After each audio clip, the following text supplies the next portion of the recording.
नमस्कार, आपके साथ मैं हूं समीर अब्बास। जी हां, महाराज पर मुकदमा ये शो आपने बहुत देखा, बहुत पसंद किया और सोशल मीडिया पर छाए रहने वाले वृंदावन के स्टार कथावाचक अनिरुद्धाचार्य जी महाराज एक बार फिर हमारे साथ हैं। महाराज जी को मैं सबसे पहले मंच पर आमंत्रित करता हूं। महाराज जी आए एक बार फिर TV9 भारतवर्ष के स्टूडियो में, जिनके पहले शो ने हलचल मचा दी, जिसको लोगों ने खूब पसंद किया, वो अनिरुद्धाचार्य जी महाराज एक बार फिर TV9 भारतवर्ष के स्टूडियो में आ रहे हैं। और अनिरुद्धाचार्य जी, जैसा आप यहां देख सकते हैं, हमारी आज की खास पेशकश का नाम है महाराज पर मुकदमा पार्ट 2। राधे राधे की गूंज TV9 भारतवर्ष के स्टूडियो में।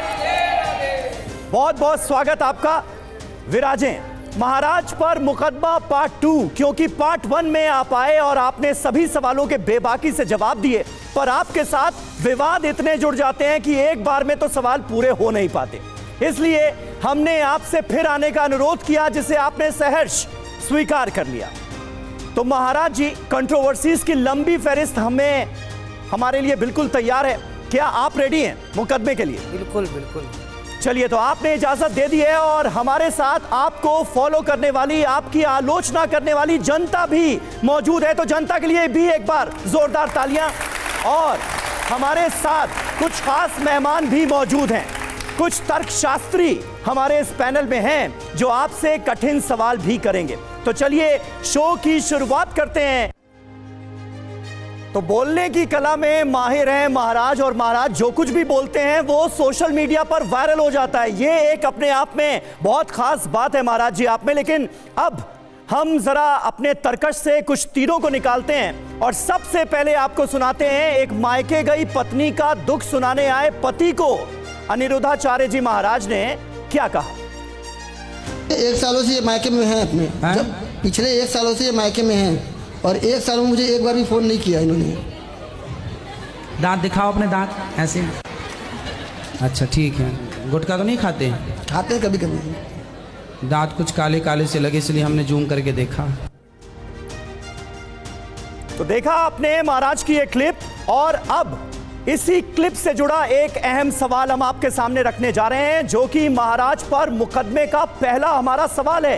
क्या अनिरुद्धाचार्य जी महाराज की आंखें कैमरे की तरह जूम होती हैं? ये यूं यूं करके क्या आप जूम कर लेते हैं और देख लेते हैं दूर तक का भी? ऐसा है कि इसको हमारे वृंदावन में एक मंदिर है, तो वहाँ के ठाकुर जी बहुत छोटे हैं। अच्छा। तो जब वहाँ जाओ ना, तो वहाँ पे भगवान दिखते नहीं हैं, बहुत छोटे से हैं, है ना। तो फिर वहाँ पे ना ऐसे देखा जाता है।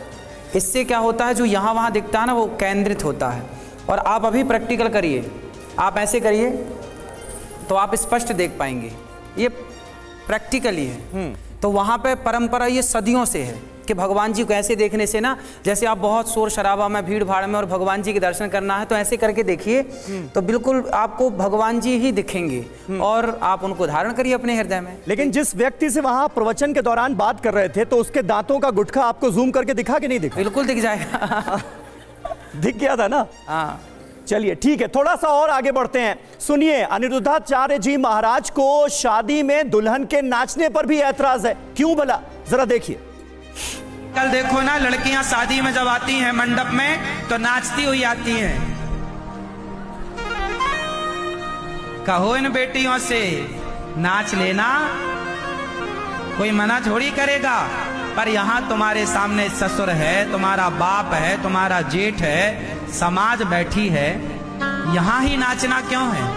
पति के संग नाचना रोज। तो देखा आपने महाराज जी ने क्या जवाब दिया इसका, और किस तरह से इस इशू पर वो बात करते नजर आए। लेकिन क्या सवाल है इस क्लिप से निकला हुआ? अगला हमारा मुकदमे का सवाल क्या है महाराज जी के लिए, आइए उस पर जल्दी से एक नजर अब डाल लेते हैं। ये रहा सवाल। क्या अनिरुद्धाचार्य जी महाराज को दुल्हन की खुशी सहन नहीं हो रही है? और इस सवाल से पहले तो मैं आपकी तारीफ भी करना चाहूंगा, जो स्टेप आपने दिखाया है कि लड़कियां नाचती कैसी हैं, दुल्हनें नाचती कैसी हैं। लगता है शादी में आप भी नाचे बहुत हैं। हमको देखिए, जैसे पग घुंघरू बांध मीरा नाची रे। हाँ। हमारे यहाँ तो भक्ति पथ पर भगवान के लिए नाचने का है तो हम तो अपने गोविंद के लिए नाचते हैं। तो फिर दुल्हन के नाचने पर इतना एतराज क्यों है आपको? दुल्हन के नाचने पे उसके आगे जवाब तो दिया कि पति ससुर बैठा है, जेठ बैठा है, समाज बैठी है, सारी जिंदगी तो नाचना है। अभी एक मर्यादा में, क्या आज के 50 साल पहले हमारे यहाँ कई फैशन था, ये चलन था कि लड़की नाचते हुए आए? यहाँ जितनी हमारी वृद्ध माताएं बैठी हैं, बेटियां बहन बैठी हैं, इनसे पूछिए कि क्या, हाँ समाज में जो हो रहा है वो हो तो रहा, उसे तो आप नहीं रोक सकते ना मैं रोक सकता, लेकिन सही बात तो रख सकते हैं कि बेटा ये गलत है और ये सही है। बस वही बात रखी जाती है। लेकिन यहाँ पर ऑडियंस भी हमारे साथ मौजूद है। आप में से कौन कौन ऐसा है जो शादी में डांस करना चाहता है? देखिए तमाम ऐसी लड़कियां हैं जो कि शादी में डांस करना चाहती हैं। अरे भाई अगर कोई खुश होगा तो वो नाचेगा भी, झूमेगा भी, रोक कैसे सकते हैं? ना जी सुनिए, जवाब सुनिए। देखिए हमारा काम है, आपका माँ बाप का काम है बच्चों को सही सिखाना। अब मानना ना मानना ये आप पर है, हमारा धर्म है कह ठीक है। इसमें से यहाँ पर जो मौजूद लड़कियां हैं उनमें से कौन आपको मानना चाहता है और कौन नहीं, जरा उस पर बात कर लें। कौन बोलेगा? अभी आपने हाथ उठाया था जी। सर आपको ऐसा क्यों लगता है कि हमारे जो पिताजी हैं वो हमारे को मतलब नाचता देख के, खुश होता देख के खुश नहीं होंगे वो? अच्छा बेटा, नाचने से खुश होते हैं क्या? बिना नाचे खुश नहीं होते? अगर नाच के खुशी बयान की जा सकती है तो क्यों नहीं? हाँ तो की जाए ना, पर उसके अलग अलग स्थान है ना बेटा, कहाँ नाचा जाए कहाँ ना नाचा जाए, ये तो मर्यादा है, कहाँ नाचना है कहाँ नहीं नाचना। हाँ आप क्या कहना चाह रही? राधे राधे। राधे राधे। मुझे ये जानना है कि ऐसा कहाँ लिखा है कि हम अपनी खुद की शादी में जब बहुत ज़्यादा खुश है तो हम नहीं नाच सकते? बेटा हर चीज़ लिखी नहीं होती है ना। जब आप पैदा हुई थी तब आपका नाम भी कहीं नहीं लिखा था, माँ बाप ने आपको नाम दे दिया, उस नाम से आप जानी गई। बस लिखा, हर चीज़ लिखी नहीं होती बेटा, कॉमन सेंस होता है, तो मर्यादाएं हैं है ना। रावण जब आया तो लक्ष्मण जी ने सीता माँ के लिए लक्ष्मण रेखा खींची। अब आप कहो कि वो लक्ष्मण रेखा कहाँ लिखी है? भाई वो मर्यादा की रेखा है। आपके माँ बाप बोलते हैं पिज़्ज़ा मत खाओ, अब आप माँ बाप से बोलो कहाँ लिखा है कि पिज़्ज़ा मत खाओ। आप माँ बाप बोलते हैं बेटा मोबाइल मत चलाओ, अब आप माँ बाप से पूछो, माँ बाप बोलो कहाँ लिखा है कि मोबाइल मत चलाओ। भाई माँ बाप जो बोलते हैं आपके हित के लिए बोलते हैं। और आपको नाचना है तो कोई मैं आपका हाथ पकड़ने तो आऊँगा नहीं, खूब नाचो खूब नाचो, आप खूब नाचिए, हमें कोई ऐतराज नहीं, जो मुझे सही लगता है मैं तो वो बात है वो तथ्य। यानी अपने प्रवचनों में आप एक तरह से महिलाओं के लिए लक्ष्मण रेखा खींचने का काम कर रहे हैं? ना हाँ ना, मैं प्रवचनों में केवल अपने सनातन की एक मर्यादा की स्थापना करना चाहता हूँ। एक मर्यादा क्या है वो उसकी बात करता हूँ। वो अच्छी लगे तो मान लो, अच्छी ना लगे तो आप स्वतंत्र हैं, कोई जबरदस्ती थोड़ी कह रहे कि नहीं मानो, जो मानने लायक हो मान लो, नहीं मानने लायक है छोड़ो। ठीक है, लेकिन एक बात तो है कि आप जिस तरह के बयान देते हैं उसके चलते आपकी लोकप्रियता न सिर्फ देश में बल्कि विदेश में भी नजर आ रही है। कैसे, एक नमूना आपको दिखाते हैं। अनिरुद्धाचार्य जी महाराज की पॉपुलैरिटी पाकिस्तान में भी है। एक मौलाना ने बाबा के बारे में क्या कहा है सुनाते हैं आपको। अभी एक हिंदू पंडित थे, यूट्यूब फेसबुक पे उनका क्लिप मैंने, उसमें किसी ने हिंदू पंडित से सवाल किया था कि हम तो भगवान के सामने सुबह 4 रोटियां रख के जाते हैं, शाम को वो 4 की 4 ही होती हैं, तो भगवान साहब खाते पीते तो है नहीं, तो ये क्या हो रहा है? इससे भगवान तो खुश क्यों हो रहे हैं जब रोटी रखी है? तो मोहतरम ने जवाब ये दिया कि मैं इस वक्त इसका जवाब दूंगा सिर्फ उन लोगों को जो साइंस और टेक्नोलॉजी के स्टूडेंट्स हैं। तो मैंने जब ये सुना मैंने कहा यार ये कोई बड़ा ही खानदानी जवाब मार्केट में आ रहा है। तो मौलाना साहब कह रहे हैं कि ये अलग ही जवाब आ रहा है। आइए इसी क्लिप से जुड़ा हुआ अगला हमारा सवाल मुकदमे का वो हम आपके सामने रखें। उससे पहले अनिरुद्धाचार्य जी जवाब देना चाहेंगे मौलाना साहब को? हाँ, प्रश्न इनका ये है ना कि ईश्वर क्यों नहीं दिखते, ये सवाल था। तो देखिए जैसे गुलाब में खुशबू है, क्या दिखाई पड़ती है? तो नहीं दिखती, इससे ये सिद्ध नहीं होता कि नहीं है। उसी तरह हमारे जैसे गुलाब की खुशबू को महसूस किया जा सकता है, उसी तरह भगवान की भक्ति करके भगवान को महसूस तो किया जा सकता है। ये देखने दिखाने का विषय नहीं है। हर चीज़ देखी नहीं जा सकती और हर चीज़ दिखाई नहीं जा सकती। मिश्री में मिठास है, क्या उस मिठास को देखा जा सकता है? लेकिन खा करके उसका अनुभव किया जा सकता है। उसी तरह ईश्वर को देखा नहीं जा सकता, पर भक्ति करके क्या मीराबाई ने अनुभव नहीं किया? यदि नहीं किया तो मीराबाई ने जो किया तो वो क्या था? सूरदास जी, रैदास जी, रसखान, इतने सारे भक्त जो हमारे जगत में हुए हैं, क्या इन्होंने अनुभव नहीं किया? आपकी दादी, आपकी माँ, आपकी नानी जो वर्षों से भगवान के ध्यान में डूबी रही आई, तो क्या वो पाखंड था? अरे कुछ तो अनुभव हुआ होगा ना, कुछ तो शांति मिली होगी ना।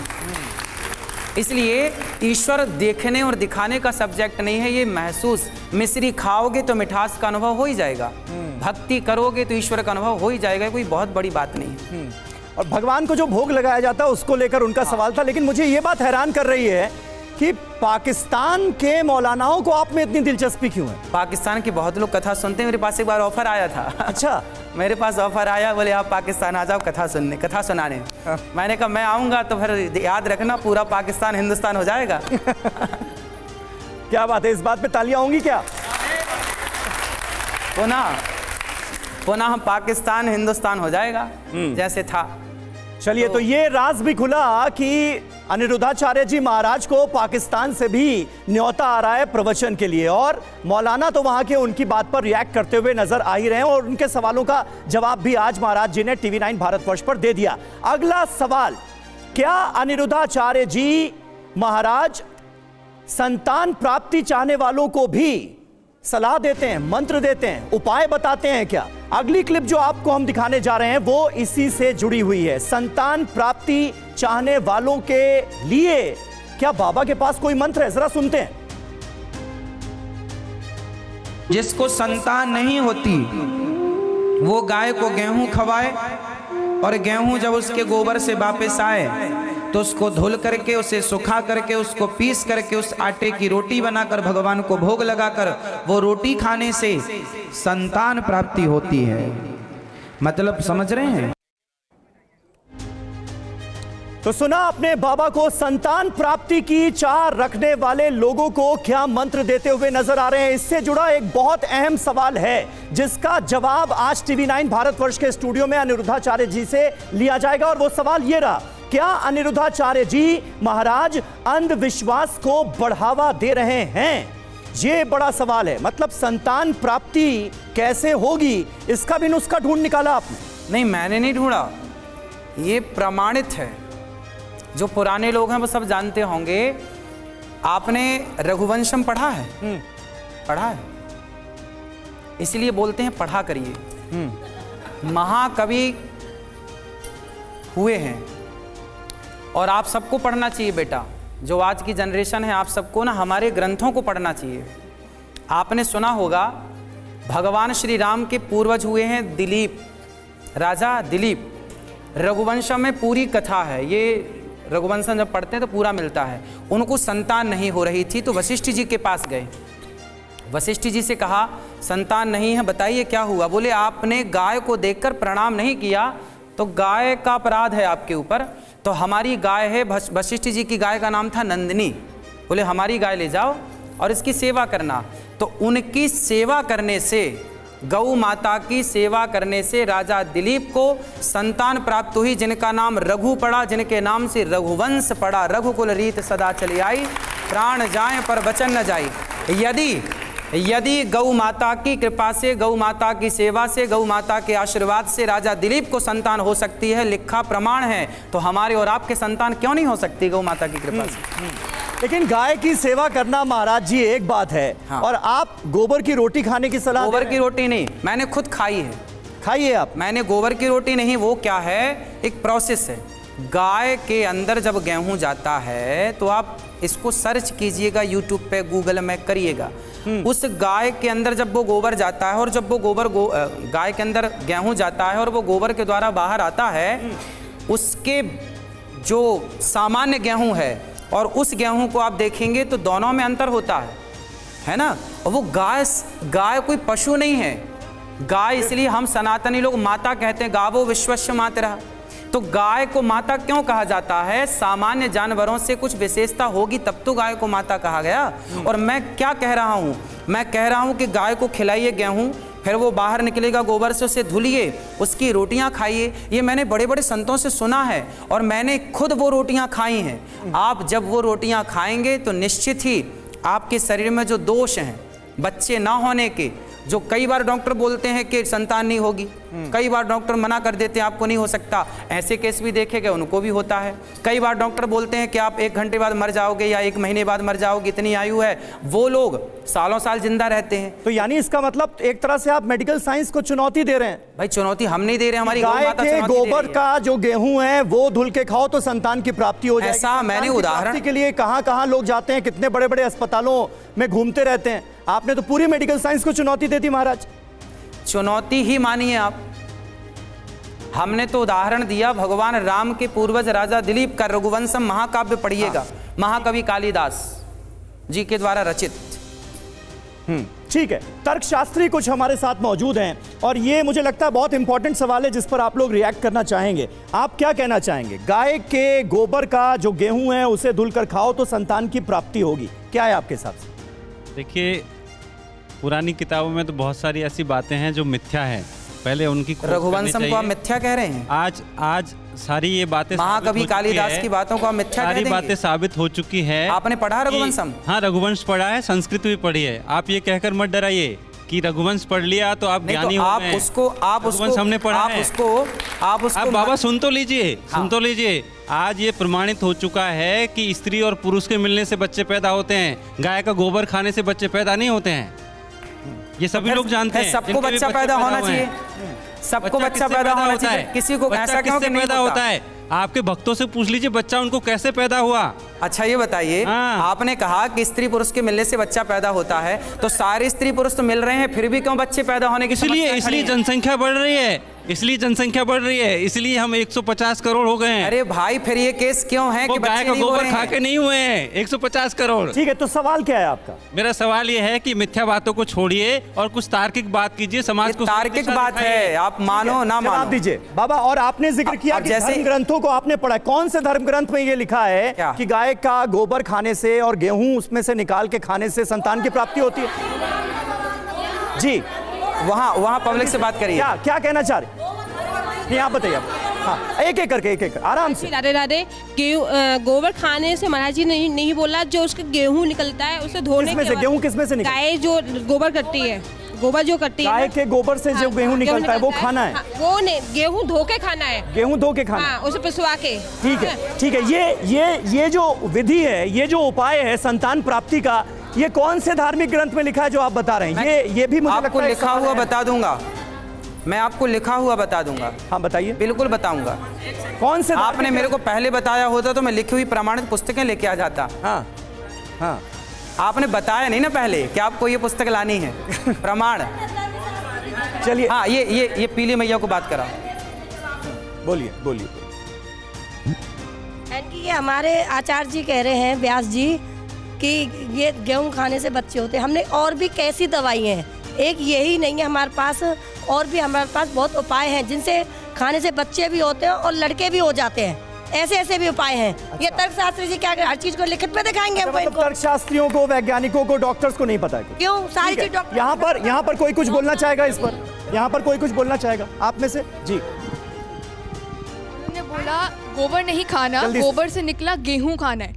तो गोबर से निकला ही गेहूं क्यों खाना है? गेहूं तो हम रोटी में भी बना के खाते हैं। ये क्या बात है कि गोबर से निकला गेहूं खाना? ठीक है, ये क्या बात हुई कि गोबर से निकला हुआ गेहूं खाना है?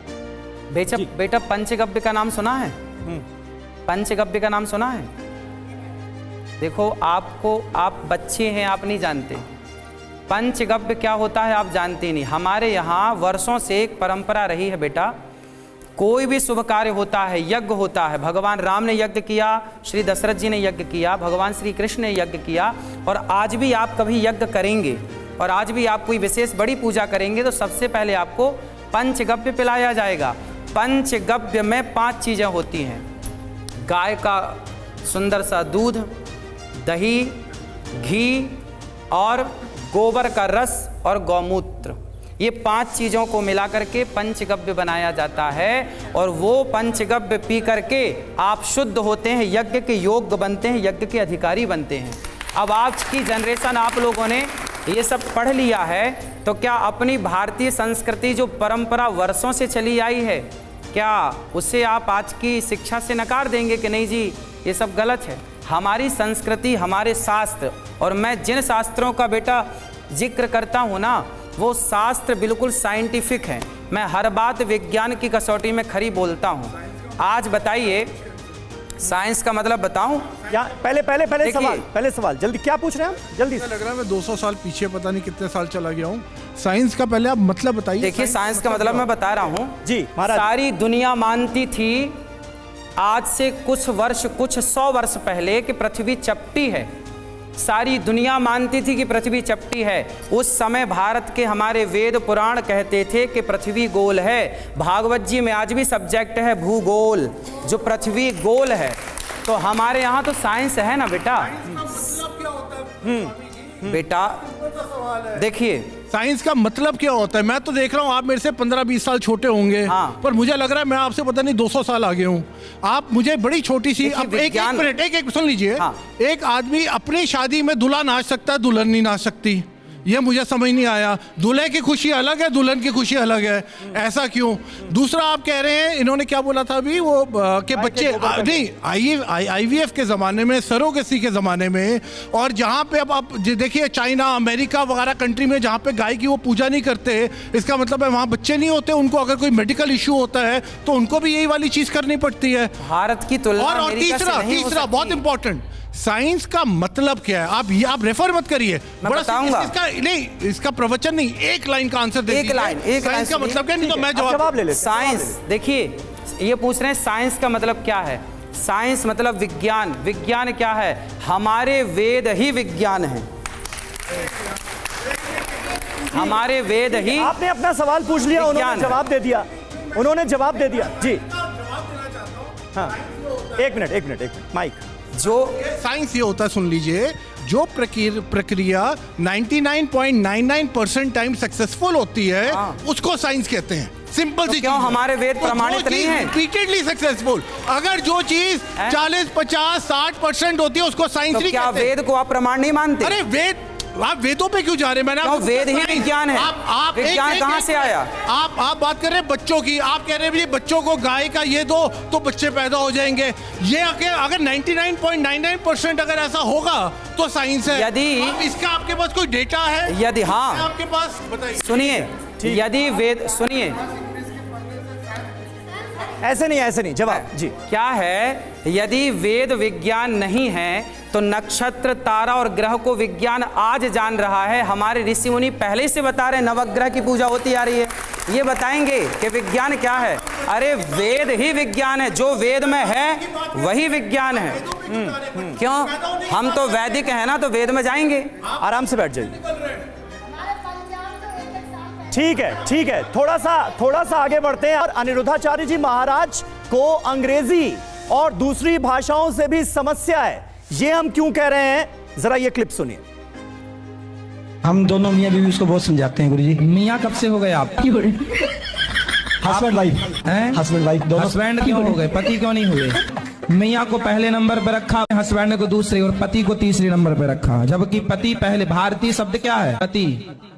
मियाँ क्यों हो गए? पंडित जी, एक प्रश्न है मेरा। बोलिए। कि मैंने अपने हस्बैंड से जब शादी करी है, शादी के बाद हम लोगों ने। हस्बैंड मत बोला करो, पति देव बोला करो। तो देखा आपने। अब इसी से जुड़ा हमारा अगला सवाल, और वो सवाल रहा ये आपके सामने। क्या अनिरुद्धाचार्य जी महाराज शब्दों के जाल से भक्तों को भ्रम में डालने का काम करते हैं?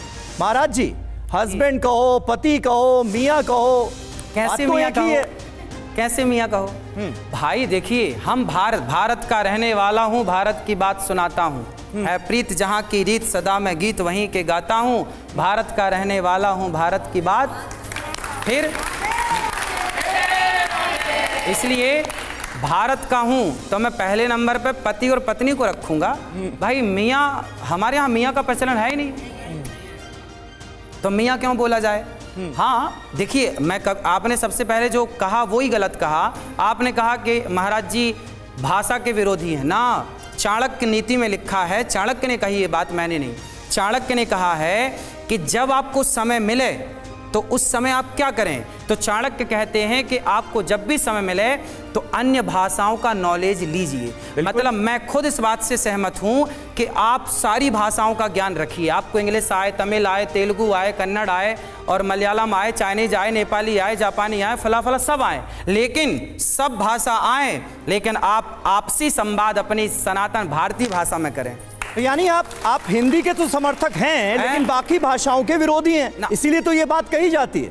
विरोध नहीं है, आप गलत वे पे ले जा रहे हैं। विरोध नहीं है, हम तो चाणक्य का एग्जांपल दे रहे हैं कि भाषाएं सीखो। मैं भी सीखता हूं, मैं भी सीखता हूं भाषाएं, जो मेरे से बनती, जितना मेरे को समय मिलता है मैं बहुत सारी भाषाओं को सीखने का प्रयास करता हूं, जितनी क्षमता है सीखता हूं।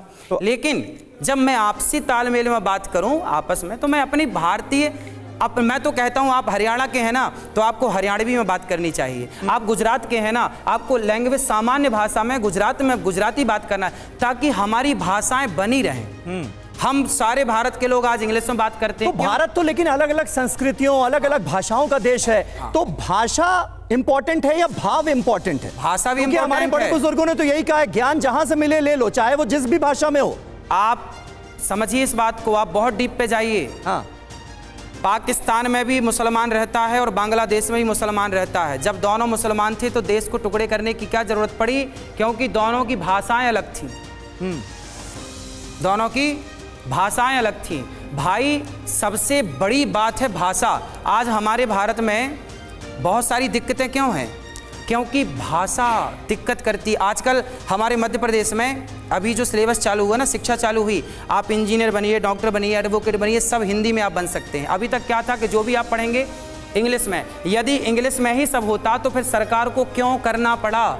हिंदी में भी कर सकते हैं और जिस राज्य में आप रहते हैं वहां की रीजनल लैंग्वेज में भी कर सकते हैं। क्या आप ये चाहते हैं कि भारतवर्ष की, अनिरुद्धाचार्य जी महाराज ये चाहते हैं कि भारतवर्ष की एक भाषा हो हिंदी? देखो अभी मैंने क्या बोला, क्या आप गुजराती हैं तो गुजराती में बोलिए। अभी मैंने बोला, ठीक है, आप मैंने बोला। इसी से जुड़ा अगला सवाल जी। ये सवाल क्या, मैं 2-3 टिप्पणियां करना चाहूँगा। जब आए तो राधे राधे कहा गया, मीरा का उल्लेख हुआ। मर्यादा और आस्था, इन दोनों के नाम पे धर्म का कारोबार चलता है। यदि राधे ने, माँ राधे ने अगर मर्यादा मानी होती, मीरा ने मर्यादा मानी होती, तो मीरा का रूप नहीं लेती, राधे का रूप नहीं लेती। मीरा जी की पंक्ति है कि अपने घर का पर्दा कर लो, मैं मीरा बोरानी। तो वो दूसरों को चुनौती देती है। मीरा ने सामाजिक मर्यादाओं को चुनौती दी, तब वो आज मीरा है। राधे ने उस प्रेम की, उस माँ बाप की मान्यताओं को चुनौती दी, जिस मर्यादा की बात कर रहे हैं। इस पर सवाल क्या है? आचार्य जी से क्या पूछना? सवाल ये है कि ये सब, मैंने कहा था कि जनता जाती है धर्म के लिए क्योंकि उसे मोक्ष मिलेगा। धर्म का व्यापार करने वाले लोग इसलिए आते हैं क्योंकि उसे अर्थ मिलेगा, काम मिलेगा। बाबा की कृपा से कोई साइकिल वाले के पास बाइक नहीं आएगी, लेकिन बाइक मतलब बाबा के पास मर्सिडीज और करोड़ों की संपत्तियां जरूर बढ़ जाएंगी। महाराज जी क्या धर्म का व्यापार कर रहे हैं? सीधा सवाल उनसे पूछिए कि धर्म का क्या व्यापार हो रहा, पूछिए क्या व्यापार है धर्म का, आपको क्या दिख रहा है? बाबा की वेबसाइट पे जाएं, हर पेज के एक नीचे लिखा है दान कीजिए, दान कीजिए। यही धर्म का व्यापार है। अच्छा, आप कभी वृंदावन गौरी गोपाल आए? वहाँ पे आए, वहाँ पर अखंड 30,000 लोग पर डे भोजन करते हैं, 150 बच्चे निःशुल्क पढ़ते हैं, 280 माताएं रहती हैं वहाँ, तो सब फ्री में होगा। सारे मंदिरों से दान पेटियां हटा दी जाएं तो धर्म का कारोबार खत्म हो जाएगा।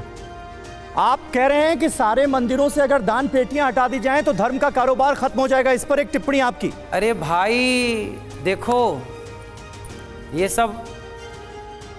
सब गुलाम भारत की अभी गुलामी में है, अभी आज़ाद नहीं हुए।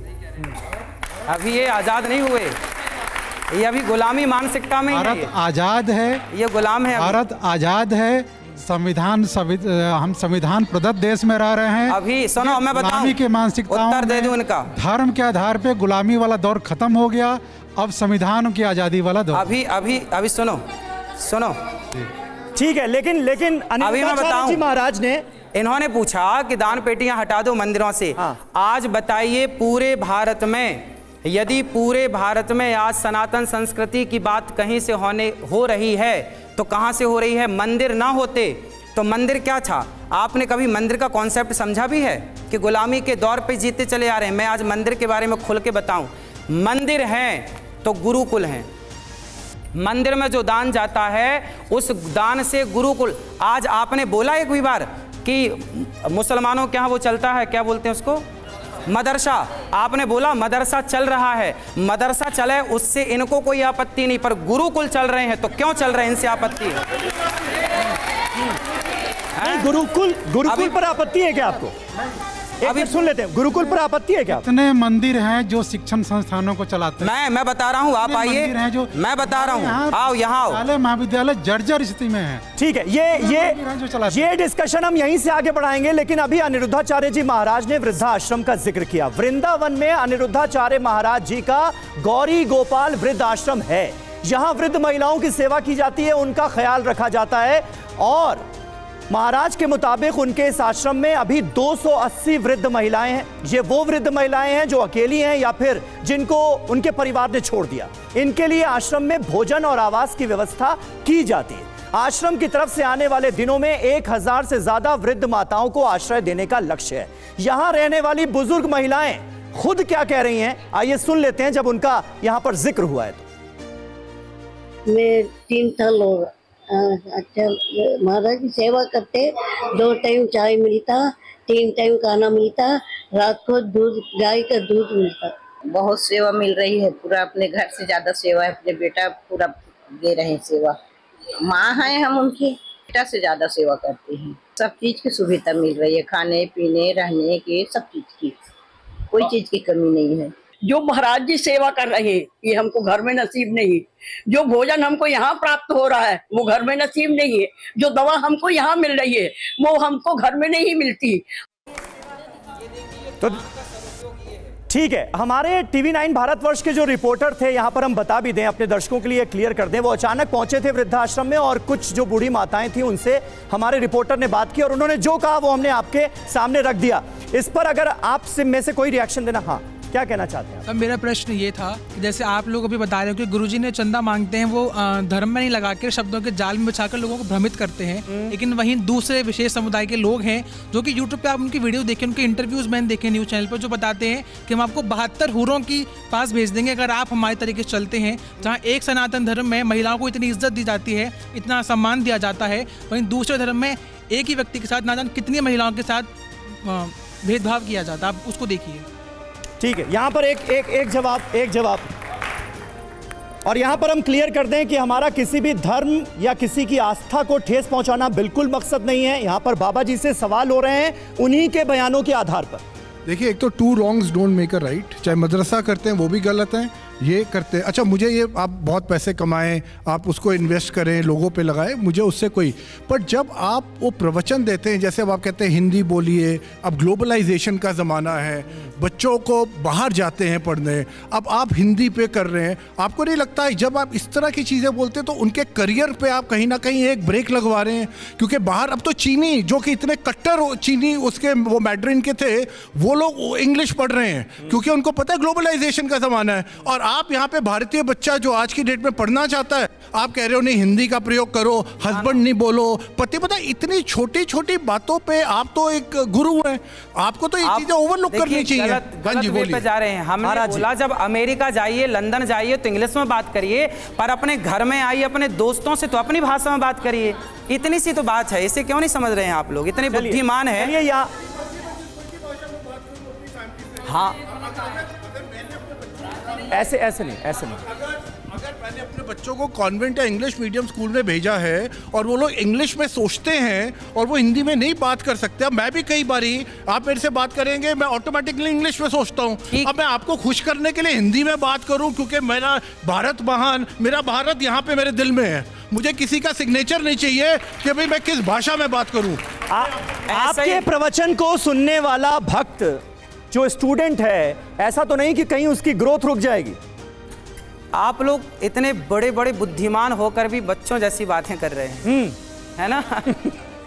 जब कह रहे हैं, हमने तो चाणक्य का जिक्र दिया कि भाषाएं सीखो, हमने कब बच्चों को बोला कि नहीं सीखो, खूब पढ़ो, अन्य चाइनीज भाषा भी आनी चाहिए, लेकिन सामान्य बोलचाल यदि हो सके, संभव है तो अपनी सामान्य भाषा को आगे रखो। ठीक है, ठीक है। राम जी जब गए तो राम जी अपनी अयोध्या की माटी लेकर के गए थे, जननी जन्म भूमश्च स्वर्गादपि गरीयसी। अपनी माटी को, माटी मीन्स क्या है, हमारी माटी से प्यार हो, हमारी मातृभाषा से प्यार हो। अरे माटी यहाँ कैसे है, सब चीजें देखिए। चलिए ठीक है, आते हैं ये बात आपने कह दी कि माटी हमारे दिल में है, हमारी भाषा हमारे दिल में। सुनिए, आप बहुत समझदार हैं, लेकिन आप कह रहे हैं भारत दिल में है। भारत देखिए, दिल में भी हो और आचरण में भी हो, व्यवहार में भी हो, तो कितनी अच्छी बात है। फिर भाई कोई पत्नी कहे कि मेरा पति तो मेरे दिल में है, मैं मांग क्यों भरूं, मेरा पति तो मेरे दिल में है, मैं चूड़ी क्यों पहनूं, तो आप कैसे कहेंगे फिर? कैसे? फिर तो ये पाकिस्तानी भाषा होगी। वो कह रहे हैं ठीक है ना पहने, ठीक है, चलिए लेकिन यहाँ से जो कहा जा रहा है ठीक है ना पहने, अगर किसी का मन है तो पहने, किसी का मन है तो ना पहने। ऐसी भी तो तमाम महिलाएं जो नहीं पहनती हैं, कुछ पहनती हैं।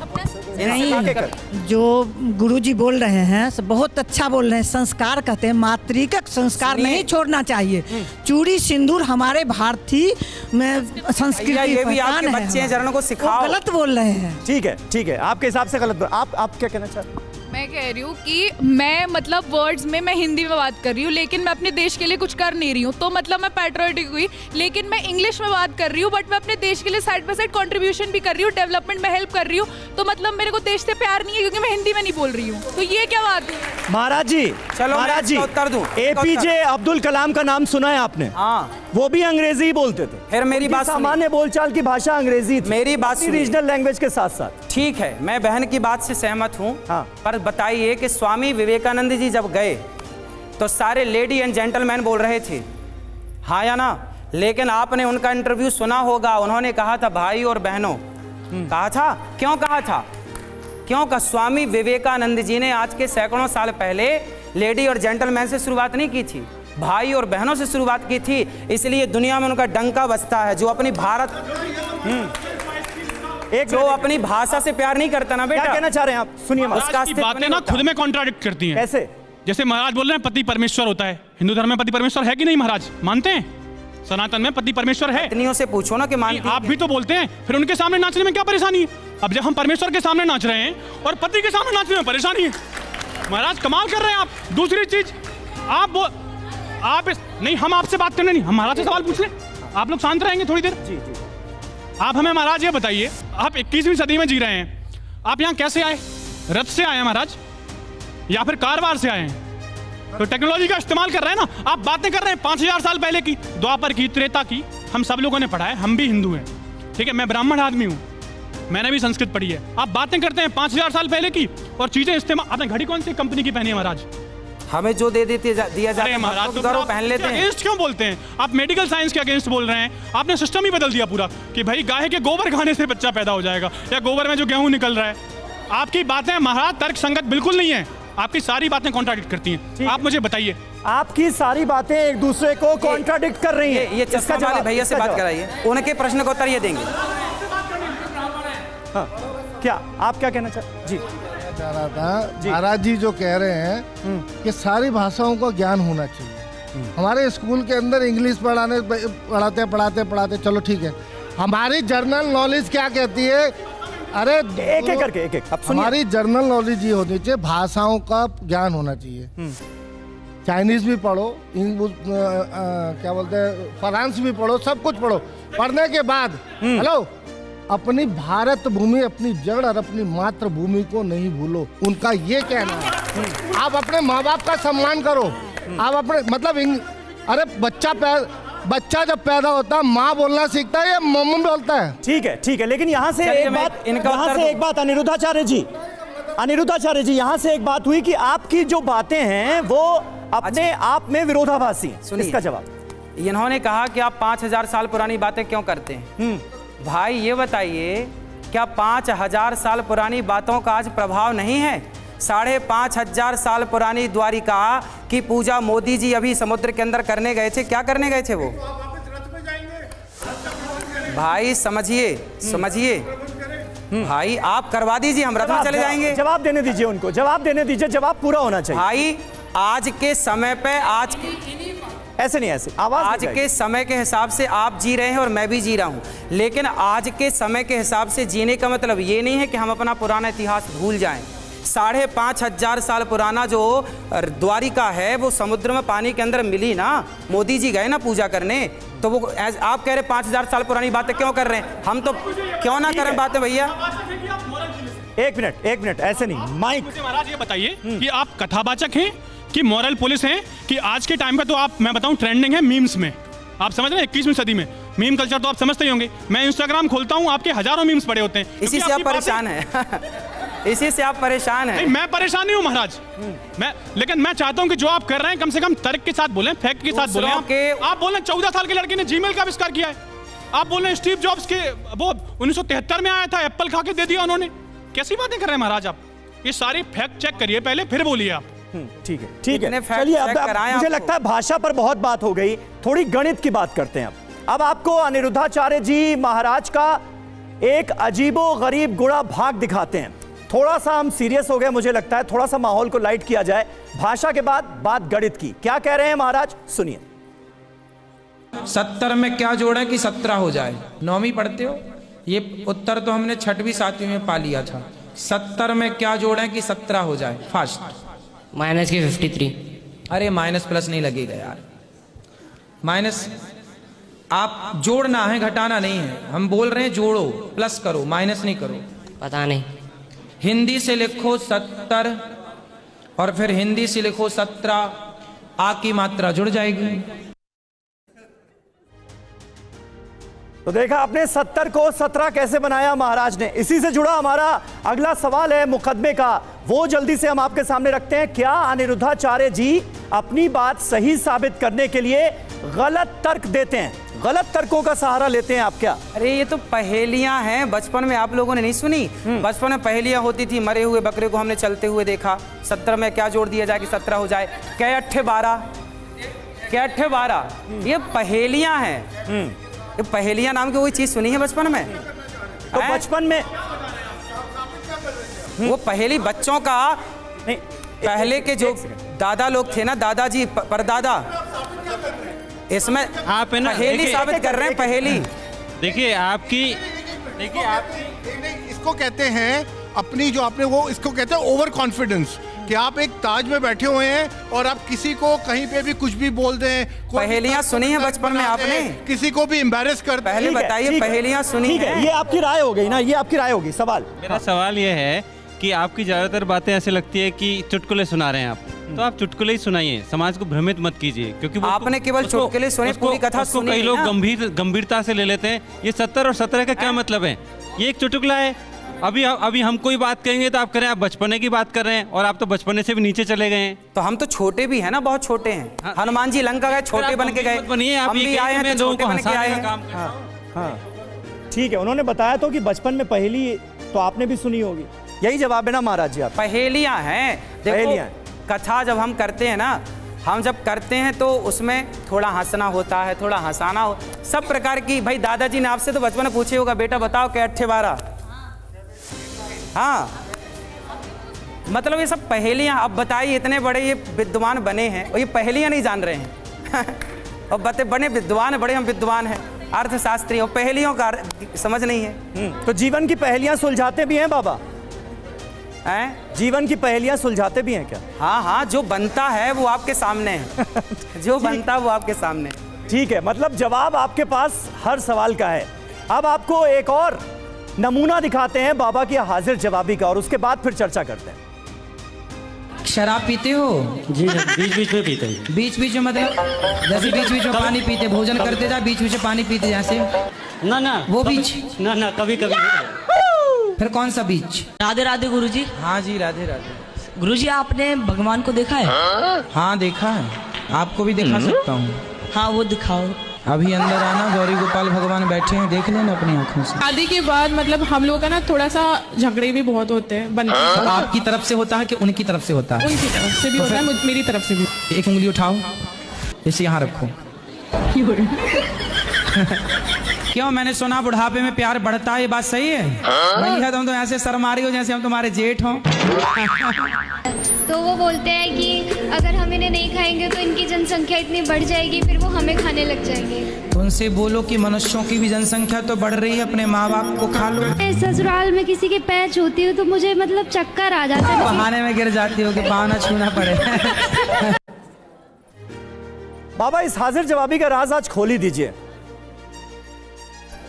हाजिर जवाब दे तो रहे हैं, कुछ लोग ले कहाँ रहे हैं। लेकिन इसी हाजिर जवाबी में कई बार गड़बड़ हो जाती है क्या? कोई बात नहीं, चल देखो, जो बच्चा खड़ा होगा वही तो गिरेगा, जो चलना सीखेगा वही ना गिरेगा, जो आगे बढ़ेगा नहीं, चलेगा नहीं, वो गिरेगा क्यों? यदि मेरे से गलतियां हो रही हैं तो मेरी गलतियां ये बता रही हैं कि मैं आगे बढ़ने के लिए चल रहा हूं तो गिर रहा हूं। इसमें क्या बड़ी बात? लेकिन ये हर बार आप महिलाओं की बोलती क्यों बंद करते हैं? जो सीखेगा, जो आगे बढ़ेगा, जो कुछ करेगा वही गलती करेगा, जो कुछ करेगा ही नहीं। अब इन लोगों से कोई गलतियां नहीं हो रही हैं क्योंकि कुछ करते ही नहीं है। हम करते हैं तो हमसे लाख गलतियां होती हैं। मजाक कर रहे हैं, बुरा मत मानना, गलत मत बोलना, मजाक कर रहे हैं, मजाक कर रहे हैं। ठीक है, ठीक है, थोड़ा सा आगे बढ़ते हैं, थोड़ा सा आगे मत मानिएगा। बस बाबा आपके हर सवाल का जवाब देने के लिए तैयार हैं। अब आपको जवाब पसंद आए ना पसंद आए ये आपकी मर्जी है, लेकिन जवाब हर किसी का है। आप सुनते हैं कैसे प्यार को सबसे बड़ा धोखा बताते हैं अनिरुद्धाचार्य जी महाराज। प्यार एक धोखा है महाराज की नजर में, कैसे सुनिए। पत्नी से क्या है, प्रेम या मोह? जोर से क्या है? तो आई लव यू क्या है बोलते हो, झूठे ही।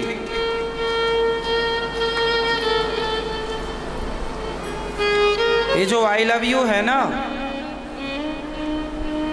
सबसे ठगा हुआ शब्द है ये।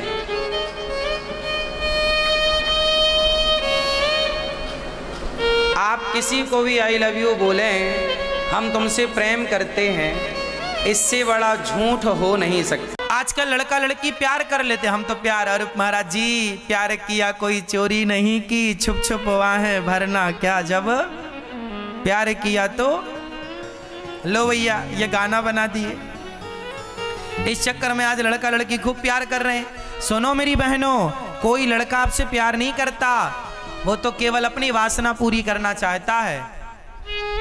बिल्कुल क्लियर बोल रहा हूं, बिल्कुल स्पष्ट समझ में आ जाए तो ठीक है, नहीं आए तो भी ठीक है। कोई लड़का आपसे कहे कि मैं तुमसे प्यार करता हूं, कोई लड़की आपसे कहे मैं तुमसे प्यार करती हूं, तो कोई लड़का कोई लड़की आपसे प्यार क्यों करेगी? कारण बताओ।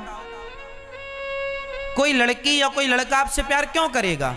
प्यार आपसे नहीं है, आपके शरीर से है। आज के जमाने में लोग आपसे प्यार नहीं करते, आपके शरीर से प्यार है। शरीर की हवस पूरी करके लोग आपको वैसे ही छोड़ देंगे जैसे च्युइंगम को चबा करके लोग थूक देते हैं। लोग तुम्हारा यूज करके तुम्हें थूक के चले जाएंगे। तो सुना आपने, प्यार को ही छलावा बता दिया अनिरुद्धाचार्य जी महाराज ने। और इसी से जुड़ा हमारा मुकदमे का अगला सवाल ये रहा आपके सामने। क्या अनिरुद्धाचार्य जी महाराज लव स्टोरीज के विलेन बनना चाहते हैं? महाराज जी, मैंने अभी जो बात कही ना, इस बात के लिए तो सबको आशीर्वाद देना चाहिए मेरे को। अच्छा, आपकी बेटियों को, आपके बच्चों को मैंने कितनी अच्छी बात कही, क्यों आप लोगों ने आशीर्वाद नहीं दिया हमें? बड़े गरीब लोग हैं, आशीर्वाद भी नहीं देते। नहीं, ठीक है महाराज जी, इस पर जवाब तो दीजिए। देखो बज रही है, देखो ठीक है, देखो ठीक है, तालियां बज गई लेकिन जवाब रह गया। एक मिनट, तालियां बज गई लेकिन जवाब रह गया। सुनिए बेटा, देखो अब देखो समाज में भड़काने वाले लोग कैसे होते हैं। मैं कितनी बढ़िया बात सुनाया और समाज बिल्कुल तुरंत बैठे भड़काने वाले। देखो ये बात पसंद नहीं आई। ऐसे लोगों ने देश को, ऐसे लोग देश को। लेकिन महाराज जी आप बेटी, अच्छा बताओ, मैं जितनी बहनें बैठी अभी जो मैंने बोला कि आई लव यू छलावा है, आप बताइए क्या आज आई लव यू के नाम पर बेटियों का शोषण नहीं होता समाज में? बताओ, इनको बताओ। चलिए आइए, ये सवाल जो आपने पूछ लिया है जवाब भी ले लेते हैं, न्यू जनरेशन से ही जवाब। जी, क्या आई लव यू बोलने के बाद क्या लड़का लड़की शादी तक नहीं पहुंच जाते? वो शादी भी तो करते हैं ना। शादी कर लें, पर आपसे मेरा सवाल है, बताओ क्या आई लव यू के नाम पर आज लड़कियों के साथ धोखा होता है कि नहीं? नहीं, धोखा नहीं होता। नहीं होता धोखा भी। चलिए वाह, बच्ची का कहना है धोखा नहीं होता। अब बताइए और कोई आप लोग मान रहे हैं कि नहीं होता, जबकि आप जान रहे हैं कि होता है। लेकिन देखिए, मुझे गलत सिद्ध करने के लिए आप जैसे बुद्धिमान लोग। ठीक है महाराज जी। जी इस बात पे मैं सहमत हूँ, इस बात पे इन्होंने सच बोला है। इस बात पर सच बोला है। शादियाँ भी तो होती है, आई लव यू के नाम पे शादियाँ भी तो होती है, जरूर धोखे होते हैं। तो इसका मतलब ये तो नहीं कि आई लव यू मतलब है ही धोखा। हाँ, इसका मतलब ये तो नहीं है महाराज जी। महाराज जी मुझे सवाल, बहन ने कहा कि आई लव यू का मतलब धोखा है। ठीक है, उन्होंने कहा कि प्यार के नाम पर धोखे होते हैं। इसका ये मतलब थोड़ी है कि हर प्यार को, आई लव यू बोलने वाले को आप उसके ऊपर लांछन लगा दें। सारा प्यार जो है उसको आपने वासना से जोड़ दिया, हवस से जोड़ दिया। ये क्या ठीक है? जी महाराज जी, प्यार सच्चा होता है, प्यार किसी लड़की और किसी लड़के का नहीं, प्यार तो माता और पिता का सच्चा होता है।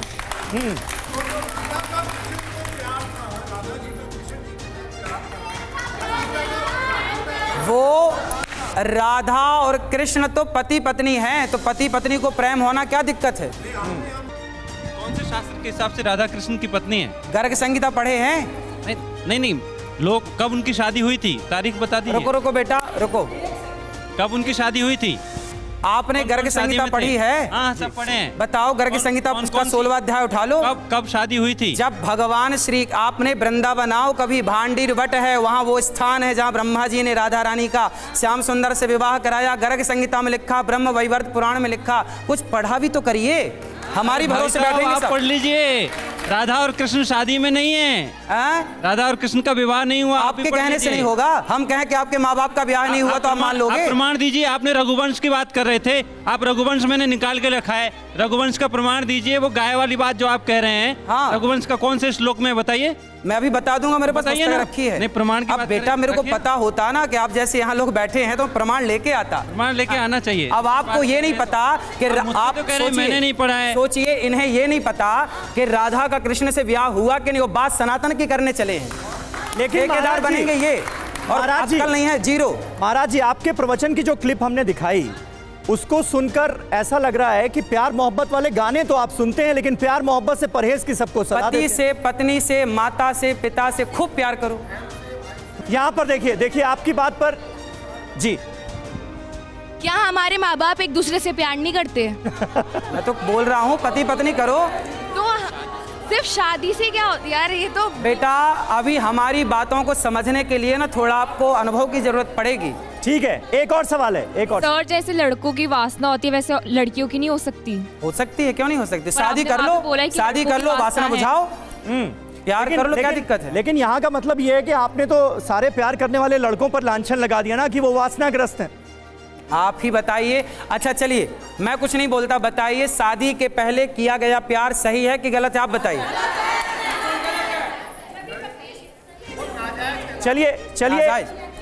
चलिए, शादी से पहले किया हुआ प्यार सही है या गलत है? सही के साथ कौन कौन लोग हैं ये देखिए तो, और गलत के साथ कौन है? देखिए, गलत के साथ कम लोग हैं, और जो नई जनरेशन वाले लोग हैं, जो नई जनरेशन वाले बच्चे हैं, वो आपकी बात से सहमत नहीं है। देखो, नई जनरेशन वाले बच्चे आपकी बात से सहमत नहीं है महाराज जी।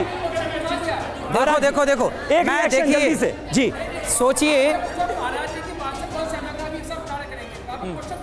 पहले सुनिए। एक मिनट जी, सुनिए।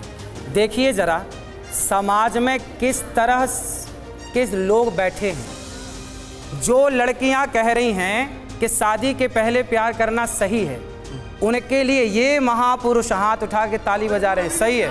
अब बताइए, ये समाज के दुश्मन है या नहीं? लेकिन महाराज जी, हम तो हिंदुस्तान जैसे, अरे भाई रहे ना, अरे बच्चे छोटे हैं, बच्चे छोटे हैं। सुनो भैया, 18 साल का बच्चा वोट कर सकता है, तो वो डिसाइड कर सकता है कि उसे कब प्यार करना है, कब शादी करनी है, किससे शादी करनी है, कि शादी नहीं भी करनी है।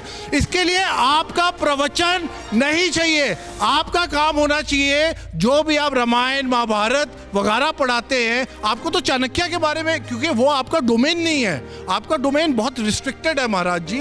अगर आप उस तक रहें तो बहुत अच्छा। अब मैं साइकोलॉजिस्ट हूँ, अब एज अ मनोवैज्ञानिक हमारा डोमेन है कि रिलेशनशिप कैसे होना चाहिए, क्या इश्यूज आते हैं, इसके ऊपर साइंस है, इसके ऊपर पूरी साइंस है। ये आज का जनरेशन है, ये आज का जनरेशन है। जवाब, अरे जवाब तो भी इतना बड़ा सवाल आपने पूछ दिया। जवाब जी सुनिए जी। देखिए, ये जो बच्चियां हैं ना 18 साल की 20 साल की, ये अभी बच्चियां ही हैं, ये अभी बच्चे हैं, इन्हें नहीं पता कि इनके लिए क्या सही है और क्या गलत। लेकिन लेकिन लेकिन लेकिन लेकिन देखिए, आस्तीन के सांप कौन होते हैं? नहीं तो एक मिनट महाराज जी, फिर ये वो लोग हैं खुलेआम भड़का रहे हैं बेटियों को। ठीक है, एक मिनट, ऐसे नहीं। फिर महाराज जी, आपके हिसाब से वो उम्र क्या होनी चाहिए जब किसी को अपना जीवन साथी चुनने का अधिकार मिले? शादी हमेशा लड़की के माता पिता देखते हैं लड़कों को। आप लड़का ले आइए, फिर लड़की उसमें से पसंद कर लेगी, हमें ये लड़का पसंद है तो अच्छा, नहीं है तो कोई बात नहीं। भाई माँ बाप भी तो माँ बाप हैं। ठीक है, ऐसे नहीं, बिना माइक के बोलेंगे, आवाज नहीं जाएगी भाई। आगे बढ़ते हैं थोड़ा सा। अनिरुद्धाचार्य जी महाराज का मानना है कि महिलाओं को ओम का उच्चारण नहीं करना चाहिए। अब ऐसा क्यों? इसकी वजह भी उन्होंने कथा में बताई है, सुन लेते हैं। कई बार आप लोगों ने सुना होगा कि स्त्रियों को ओम नहीं बोलना चाहिए, पर ओम दो प्रकार का होता है। जो प्रणव ओमकार है ना, उसके लिए मना किया गया है। कौन सा? ओम, गहरा ओम।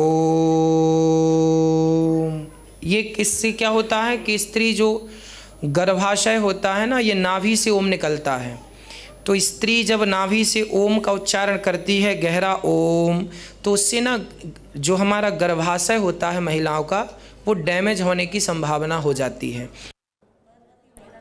तो देखिए, ओम का उच्चारण महिलाओं को नहीं करना चाहिए, ये कहा अनिरुद्धाचार्य जी महाराज ने। और इसी से जुड़ा हमारा मुकदमे का अगला सवाल ये रहा आपके सामने। वो सवाल क्या है? क्या अनिरुद्धाचार्य जी महाराज इलाज के नाम पर भ्रम फैलाने की कोशिश कर रहे हैं? देखिए, सबसे पहले तो मैं आपको बताऊं कि मैंने ओम बोलने का मना नहीं किया। ओम तो मैं खुद मंत्र देता हूं, जैसे ओम नमः शिवाय तो सब जपती हैं, ओम नमः शिवाय में ओम है। ऐसे ओम नुकसानदायक नहीं है, सबको जपना चाहिए, हर स्त्री को जपना चाहिए। लेकिन जो प्रणव है, वो योग जो है ना, अब जैसे बहुत सारे योग हैं जो गर्भवती स्त्री को नहीं करना चाहिए, है ना, वो तो योग के माध्यम से है। कुछ आसन है, सर्वाइकल जिसको है तो ये करे ये ना करे, जिसको जो गर्भवती है तो ये करे ये ना करे, जिसको ये अस्थमा है तो ये करे ये ना करे। ऐसी है कि गर्भाशय जैसे जब तक बच्चा नहीं होता तब तक, बच्चा होने के बाद आप फिर खूब प्रणव करिए, कोई दिक्कत नहीं। वो आपकी सेफ्टी के लिए, जो हमें पता है। देखिए, हमें जितना नॉलेज है उतना हम आपको बता देते हैं, मानना है मान लो, नहीं मानना कोई। लेकिन ये सारी जानकारी मिल कहाँ से रही है आप? भाई हम लोग पढ़ते हैं ना, तो पढ़ते हैं तो मिलती है जानकारी। हमने तो ये देखा है, जो प्रेग्नेंट लेडीज होती हैं वो भी मेडिटेशन के लिए जाती हैं और ओम शब्द का उच्चारण करती हैं, और कहा यह जाता है कि भाई ये उनके लिए अच्छा है। भाई लोग तो पिज्जा भी खा रहे हैं, बर्गर भी खा रहे हैं। अच्छा, तो फिर क्या ये सही है स्वास्थ्य के लिए? थोड़ा सा आगे बढ़ते हैं, सवालात बहुत हैं। महिला और पुरुष को साथ रहना चाहिए या नहीं? अनिरुद्धाचार्य जी महाराज महिला और पुरुष के रिश्तों को लेकर नई मर्यादा रेखा भी खींच चुके हैं। जरा सुनिए। स्त्रियों को कभी भी पुरुषों के साथ नहीं रहना चाहिए, और पुरुषों को कभी भी स्त्रियों के साथ नहीं रहना चाहिए। अकेले में अपनी माँ के साथ भी नहीं रहना चाहिए, अकेले में अपनी बेटी के साथ भी नहीं रहना चाहिए, और अकेले में अपनी बहन के साथ भी नहीं रहना चाहिए। अकेले में, एकांत में, एक ही कमरे में, अकेले माँ के साथ। जवान बेटा अपनी माँ के साथ अकेले में ना रहे। तो सुना आपने अनिरुद्धाचार्य जी क्या कह रहे हैं, और इसी से जुड़ा हमारा अगला सवाल है, और यह सवाल अपने आप में बहुत इंपॉर्टेंट है। क्या अनिरुद्धाचार्य जी महाराज रिश्तों की गरिमा पर भरोसा नहीं करते? इस सवाल का जवाब क्या कहा है महाराज आपने, ये जरा समझाइए। देखिए, ये जो प्रसंग है ना, ये पूरी बात कहाँ कही है, किस संदर्भ में कही है? ये प्रसंग है भागवत जी के 9वें स्कंध का, ययाति जी का प्रसंग है। पूरा प्रसंग पढ़ेंगे। ये श्लोक लिखा है मात्रा स्वस्त्रा दुहित्रा वा, और फिर आखिरी में लिखा है बलवानिंद्रियग्रामो विद्वान समपि कर्षति विद्वान समपि कर्षति।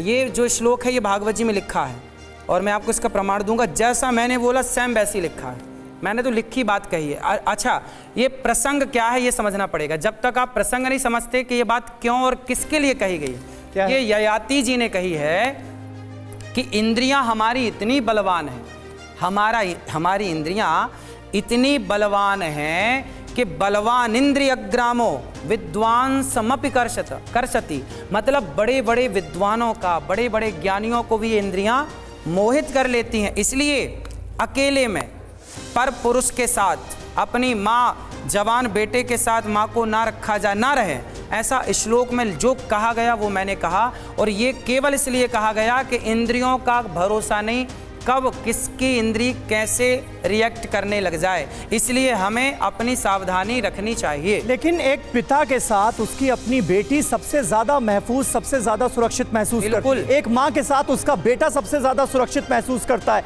माँ की गोद से बड़ा तो कुछ है नहीं। मैं आपको ये बोलना नहीं चाहता, अकेले में दोनों को रहना नहीं चाहिए। मैं आपको ये बात बोलना नहीं चाहता था, पर आपने मजबूर किया तो बोल रहा हूँ। कितने अखबार में मैंने पढ़ा, कितने आपके टीवी चैनलों पे मैंने देखा कि एक पिता ने अपनी बेटी के साथ दुष्कर्म किया। हाँ, एक से भी कम मानिए आप, एक का 100 टुकड़ा करिए, उसका एक मानिए, पर है ना। फिर जब है तो हमारे शास्त्रों ने पहले ही बता दिया कि भाई मर्यादा में रहो, इसलिए बेटी माँ के साथ रहे, भाई बाप के संग। मेरी बेटी मेरे से प्यार करे कोई बात नहीं, पर बात है अकेले की, लंबे टाइम तक अकेले रहना, इंद्रियों का कोई भरोसा नहीं। ये बात मैंने नहीं कही, भागवत जी में लिखी है।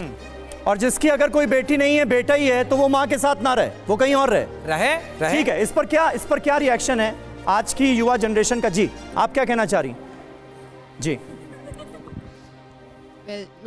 मैं अपने पापा से काफ़ी ज़्यादा क्लोज हूँ, और आप तब से जितनी भी बातें करते आए हैं, जितना मैंने आपको सोशल मीडिया में देखा था, I found you very funny, but अब तो जितने भी रिस्पेक्ट थे आपके लिए वो ख़त्म हो ही चुकी है। और आपने जब ये वाली चीज़ बोली है, मेरे मम्मी पापा साथ रहते हैं, मैं अपने पापा के साथ रहती हूँ, और जो आप कह भी रहे हो कि आपने न्यूज़पेपर में पढ़ा है, वो इंसान की कैरेक्टर के ऊपर आती है बात। सब लोग ऐसे नहीं होते। बिल्कुल बेटा, ऐसा है।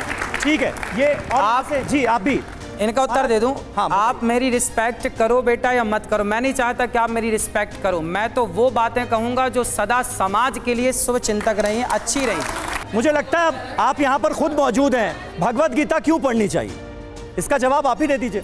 यदि भगवत गीता आज का यूथ पढ़ता तो आज ये बेरोजगारी की समस्या ना होती। अच्छा, पहला, यदि आज का यूथ भगवत गीता पढ़ता तो रिश्तों को इस तरह से नकारा ना जाता। आजकल वृद्धाश्रम ना बनाए जाते, रिश्तों में चाहे पति पत्नी हो, माँ बेटा हो, कोई भी झगड़ा ही ना होता। तीसरा कारण, यदि भगवत गीता कोई पढ़ेगा तो वह कभी डिप्रेशन में नहीं जा सकता।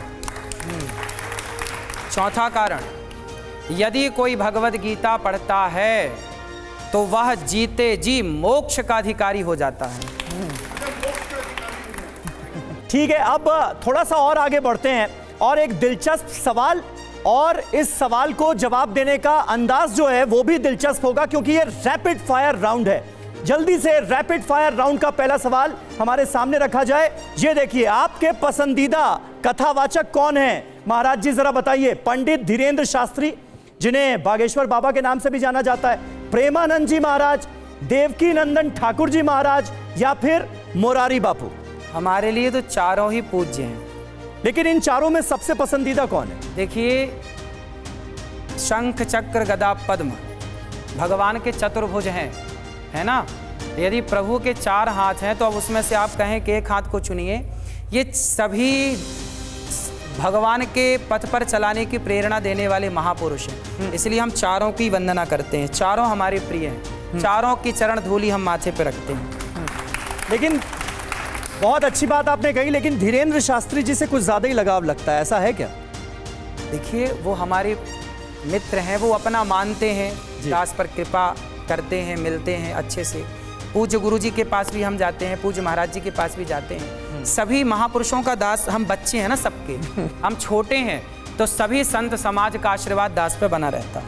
उम्र कितनी है आपकी महाराज जी? बहुत आपके भक्त जानना चाहते हैं, तो लोग आपको सुनते हैं। 33 35 साल की उम्र में महाराज जी इतने पॉपुलर हो चुके हैं। बाबा के बारे में अब तक आप ये तो जान ही गए होंगे उनके प्रवचनों को सुनकर कि शब्द बाण चलाते हैं बाबा, लेकिन उनका एक और अंदाज भी है जिससे आपको वाकिफ कराना चाहते हैं। अनिरुद्धाचार्य जी महाराज अक्सर हंसी मजाक का तड़का भी लगाते हैं अपने प्रवचनों में, जरा इसकी भी एक झलक दिखाते हैं आपको। तुम्हारी पत्नी बढ़िया है, क्या दिक्कत है उसमें? गुरु जी बढ़िया तो नहीं है, बाहर से बढ़िया दिखते हैं, अंदर से खराब है। हमको देखिए, आप देख रहे हैं आपको। इतनी सुंदर हूँ मैं, क्या करूँ? तू डूब के मर जा रे चुल्लू भर पानी में। मैं गुरुजी बनना चाहती हूँ आपकी। बिल्कुल, आप बन जाओ मेरी गुरुजी, क्योंकि तुम ही हो, अब तुम ही हो जिंदगी, अब तुम ही हो।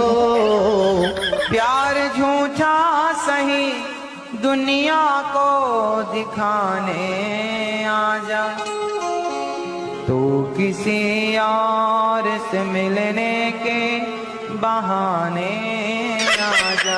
राधे राधे गुरुजी, मेरे चरणों में आपका कोटि कोटि प्रणाम। सुख शांति नहीं रहती है और लड़ाई झगड़ा होता है जरा जरा सी बात पे। किससे? पति पत्नी बच्चे सबसे। तो आपकी पत्नी भी है? पत्नी हमारी। मराठी बोलिए ना आप, मराठी में बात कीजिए। माझ्या आईने थोडेसे पैसे दिलेत गोशाळेसाठी। हमने जो बोला समझ में आया? नहीं। जो आपने बोला वो भी हमें समझ में नहीं आया। जो हमने बोला वो आपका हिसाब बराबर। पिताजी का नाम बताओ क्या है? पप्पू सिंह। पप्पू सिंह, वो आपके पिताजी हैं, आपके पास क्या सबूत है? तो देखा आपने अनिरुद्धाचार्य जी महाराज का ये रूप भी। महाराज, अब मुझे ये बताइए कि कुछ वीडियोस तो आप डालते हैं अपने प्रवचनों के, लेकिन उससे भी ज्यादा संख्या में ऐसे वीडियोस डाले जाते हैं जो दूसरे लोग डालते हैं आपका वीडियो उठाकर, काटकर, एडिट करके। ऐसे वीडियोस जब आप देखते हैं तो एंजॉय करते हैं? हाँ, देखते हैं, अच्छा लगता है। सब लोग देखिए, सबका कार्य चलते रहना चाहिए। तो आपके बारे में रील या मीम बनाने वालों को आप क्या कहेंगे? ठीक है, अच्छा बनाएं। अच्छा काम कर रहे हैं वो, जो कर रहे हो। देखो, हम लोग क्या कर रहे हैं, हमें क्या करना, और लोग क्या कर, हम तो आपको सही मार्गदर्शन दे सकते हैं। बुरा जो देखन मैं चला, बुरा ना मिलिया कोई, जो दिल खोजा आप ना, हमसे बुरा ना कोई। अब बात पति पत्नी की, महाराज और रसगुल्ला, पति और पत्नी, क्या है ये पूरा मामला? जल्दी से आइए एक नजर डालते हैं। कैसे लड़ाई हो गई शादी वाले दिन? ये रसगुल्ला खिलाते, मैं खाती नहीं हूँ, बस इसी पे हो गई। तो इन्होंने आपको रसगुल्ला खिलाया तो आप खा लेती ना, क्या दिक्कत थी? नहीं खाती मीठा। अरे मीठा नहीं खाती, पहली बार पति खिला रहा तो खा लेती आप। नहीं। इतनी जिद्दी क्यों? फिर आपने इनको रसगुल्ला खिलाया कि नहीं? खिलाया था। इन्होंने खाया? हाँ। देखो पति कितने बढ़िया हैं, आपकी बात से सहमत है। मतलब आपके पति अच्छे हैं? अच्छे तो हैं। आपकी तरफ से लड़ाई हुई है? हाँ। अब नहीं लड़ना। बच्चों को समझा दो सर। क्या समझाएं बच्चों को? गुस्सा बहुत आती है बच्चों को। तो आपको कम आता है क्या? मुझे रसगुल्ला ही नहीं खाई आप, तो आपकी तो बच्चे हैं। आप कोई समझा देंगे तो वो अपने आप समझ जाएंगे। बताइए महाराज जी, रसगुल्ला नहीं खाया एक महिला ने, तो आपने इतना सुना दिया। इसी से जुड़ा हमारा अगला सवाल है, जल्दी से सवाल आपके सामने रखता हूं। यह सवाल रहा, क्या अनिरुद्धाचार्य जी महाराज कथा की जगह फैमिली कोर्ट चला रहे हैं क्या? महाराज जी, लोग हमारे पास आते हैं, एक मैया आई, बोले देखिए हमारे पति से लड़ाई हो गई। हमने कहा किस बात पर? हाँ। बोले इन्होंने पहली बार रसगुल्ला खिलाया, हमने नहीं खाया। तो हमने कहा खा लेते रसगुल्ला, इसमें क्या है? लेकिन कई लोगों को मीठा पसंद होता है, किसी को नहीं होता, और सालों तक उनकी लड़ाई थी एक रसगुल्ले के कारण। सालों तक बोले नहीं आपस में। चलिए, अब इसी मीठे की बात हुई है, रसगुल्ले की बात हुई है, तो इसी नोट के साथ इस शो को हम यहीं पर वाइंड अप करना चाह रहे हैं, खत्म करना चाह रहे हैं। आप सभी का बहुत बहुत शुक्रिया। लेकिन जाने से पहले महाराज जी आपसे वादा लेना चाहेंगे, पार्ट 2 था ये, पार्ट 3 के लिए उपस्थित होंगे ना आप? जरूर जरूर जरूर। तो देखिए, आप सबके सामने ये भरोसा दिलाया अनिरुद्धाचार्य जी महाराज ने कि पार्ट 3 के लिए भी जरूर आएंगे। बहुत बहुत शुक्रिया आप सभी का, और हमारे साथ जो तर्कशास्त्री मौजूद थे आप सभी का।